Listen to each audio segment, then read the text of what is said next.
Assalamualaikum warahmatullahi wabarakatuh. Salam dan bahagia Ibu dan Bapak Guru. Saya Andi Suyetno, calon guru penggerak Angkatan 11 Kota Semarang. Pada video kali ini, saya akan memaparkan koneksi antar materi modul 2.1 tentang pembelajaran berdiferensiasi. Pada koneksi antar materi kali ini, saya akan menjawab dan menguraikan beberapa pertanyaan pemantik yang diajukan di LMS. Yang pertama, buatlah kesimpulan tentang apa yang dimaksud dengan pembelajaran berdiferensiasi dan bagaimana hal ini dapat dilakukan di dalam kelas. Berikut adalah uraian dari saya. Pembelajaran berdiferensiasi merupakan pembelajaran yang berpusat pada siswa. Guru hanya mengembangkan pelajaran mereka berdasarkan tingkat pengetahuan, preferensi belajar, dan minat siswa. Tujuannya adalah untuk memastikan setiap siswa dapat belajar secara efektif sesuai dengan bakat dan minat serta gaya belajar mereka. Dalam pembelajaran berdiferensiasi, guru menyesuaikan konten, proses, produk, dan lingkungan belajar untuk memenuhi kebutuhan belajar siswa yang beragam.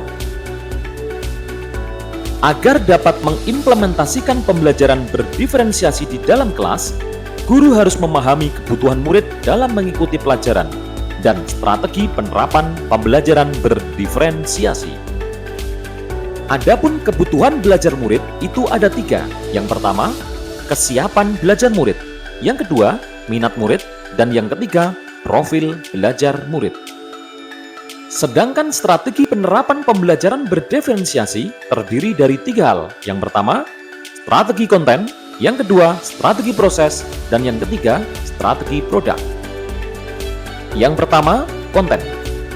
Konten adalah materi yang akan diajarkan oleh guru di kelas atau materi apa yang akan dipelajari oleh siswa di dalam kelas. Dalam pembelajaran berdiferensiasi, ada 2 cara membuat konten pembelajaran yang berbeda, yaitu yang pertama, menyesuaikan apa yang akan dipelajari oleh siswa berdasarkan tingkat kesiapan dan minat siswa. Yang kedua, menyesuaikan bagaimana konten yang dipelajari itu akan diperoleh oleh siswa berdasarkan profil atau gaya belajar yang dimiliki oleh masing-masing siswa. Kedua, proses. Proses pada bagian ini adalah kegiatan yang dilakukan siswa di kelas. Kegiatan yang dimaksud adalah kegiatan yang bermakna bagi siswa sebagai pengalaman belajarnya di kelas. Kegiatan-kegiatan yang dilakukan oleh siswa ini tidak diberi penilaian kuantitatif berupa angka, melainkan penilaian kualitatif, yaitu berupa catatan-catatan umpan balik mengenai sikap, pengetahuan, dan keterampilan apa yang masih kurang dan perlu diperbaiki atau ditingkatkan oleh siswa. 3. Produk. Produk merupakan hasil akhir dari pembelajaran untuk menunjukkan kemampuan pengetahuan, keterampilan, dan pemahaman siswa setelah menyelesaikan 1 unit pelajaran. Siswa diberikan kebebasan dalam menunjukkan hasil pemahaman mereka berupa produk yang sesuai minat dan keterampilan siswa, seperti dalam bentuk karya nyata, PowerPoint, infografis, video, dan lain sebagainya.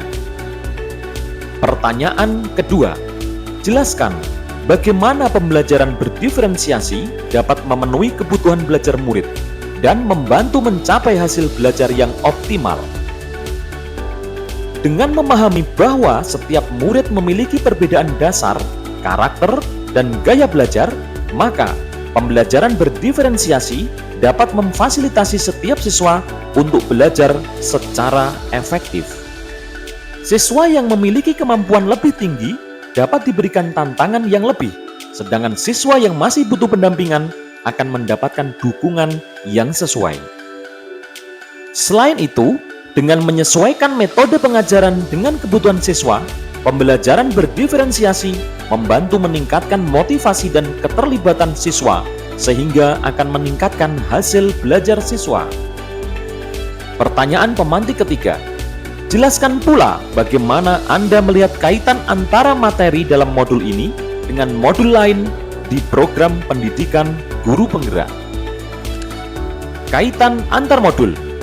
Kaitan antara modul 2.1 dan modul 1.1 adalah pembelajaran berdiferensiasi merupakan implementasi dari pembelajaran yang sesuai filosofi Ki Hajar Dewantara, di mana guru berupaya memenuhi kebutuhan murid sehingga murid dapat belajar sesuai dengan karakter dasarnya, minat, dan gaya belajar mereka.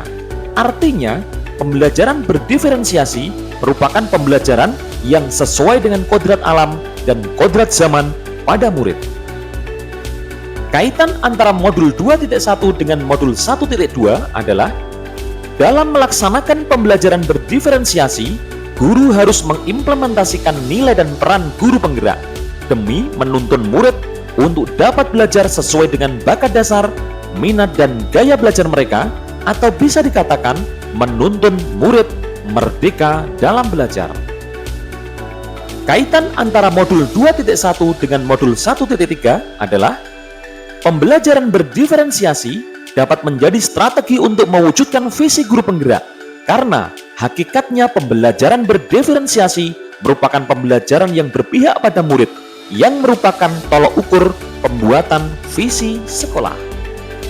Kaitan antara modul 2.1 dengan modul 1.4 adalah dalam pengimplementasian pembelajaran berdiferensiasi harus ditegakkan budaya positif dalam kelas, baik saat pembelajaran maupun di luar pembelajaran. Budaya positif yang sudah dilaksanakan akan mendukung tercapainya tujuan pembelajaran berdiferensiasi. Demikian pemaparan koneksi antar materi modul 2.1. Semoga bermanfaat. Saya Andi Suyitno, salam dan bahagia.